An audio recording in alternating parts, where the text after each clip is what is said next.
Les chats dans l'Égypte ancienne. Vénérés comme des dieux, protégés par la loi. Imaginez un monde où blesser un chat pouvait vous coûter la vie. Où ces petits félins étaient protégés par les lois, chéris par le peuple et associés aux dieux. Bienvenue en Égypte ancienne. Aujourd'hui, on plonge dans une histoire fascinante où les chats n'étaient pas seulement des animaux de compagnie, mais des créatures sacrées. Et ce que vous allez découvrir va vous surprendre. En Égypte ancienne, les chats apparaissent dès 2000 avant Jésus-Christ.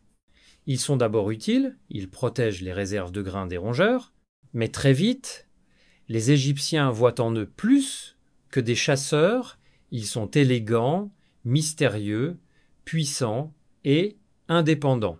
Des qualités admirées dans la culture égyptienne. Bastet est une des déesses les plus adorées. Elle a un corps de femme et une tête de chat. Elle symbolise la protection, la fertilité, l'amour et la musique. Chaque foyer prie Bastet pour la paix et la sécurité dans le foyer. Et quoi de mieux que d'avoir un chat chez soi pour plaire à la déesse? Des temples lui sont dédiés, notamment à Bubastis, où des milliers de chats momifiés ont été retrouvés. Oui, des chats momifiés, comme les pharaons. Dans l'Égypte ancienne, tuer un chat, même par accident, pouvait entraîner la peine de mort.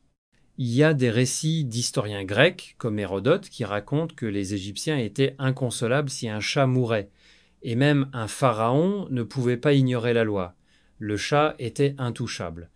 Une anecdote célèbre.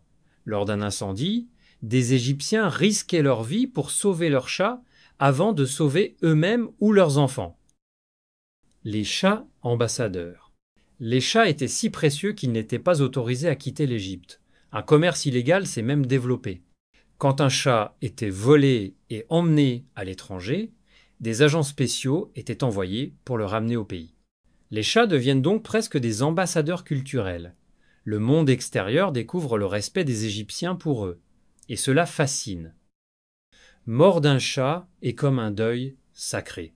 Quand un chat mourait, les membres de la famille se rasaient les sourcils en signe de deuil. Le chat pouvait être momifié, accompagné d'offrandes, placé dans une tombe spéciale. C'était pas un animal mort, c'était un esprit protecteur qui rejoignait le monde des dieux.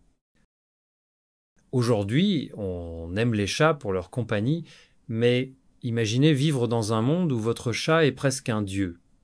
En Égypte ancienne, c'est pas une exagération, c'était une réalité. Et si cette histoire vous a intrigué, abonnez-vous pour d'autres récits incroyables sur les chats à travers l'histoire.